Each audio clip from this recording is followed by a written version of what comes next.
Administrador Posto Administrativo Quelicai Antigo, Francisco Matias Guzmão Júnior, cujo equipa fiscalização da Autoridade Município Baucau,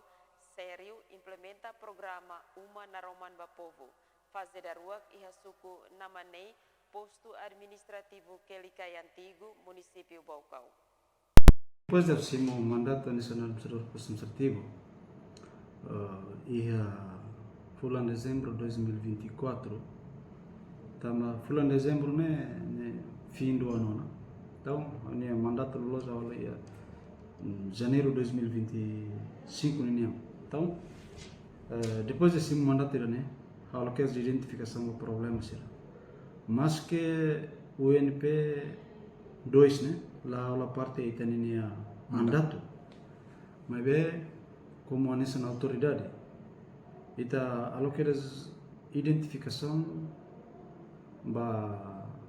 UNP inclui estrada regular estrada ser nabe halau orçamento pendesnya liluia na mane UNP ita alocadas identificação da katak maior uma barak sidau entrega sabe inclui nina mebuler ser tamasala ala balon listrik sidau canaliza tamasa então idane problema ida nabe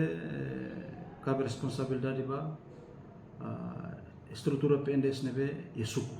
inclui liderança comunitária sira aldeia suku inclui PNDS posto não é a identificação a sagra do excelência presidente da autoridade e hausu para a fiscalização atual averiguação ba problema serni por identificar los que tem causa ni nebe tamba eta tumba terreno estrutura pendes nebe akraik balun dia fale ne finansa makatene balun dia KPR makatene balun dia EIP makatene honune itasa te relator boletin para itania autoridade liu si agência fiscalização beletun direito audiare no alo averiguação para atene ne causa ne tamasal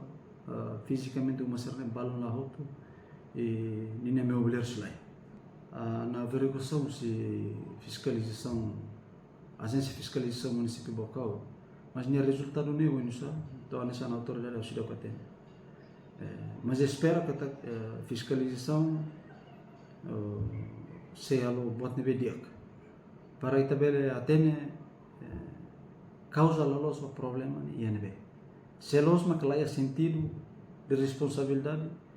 no sentido de patriotismo baraidane que a los estão para programa serne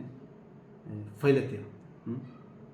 então ita hei para resultado depois da agência de fiscalização município foi itabelatene kata ni causa ni ansanasa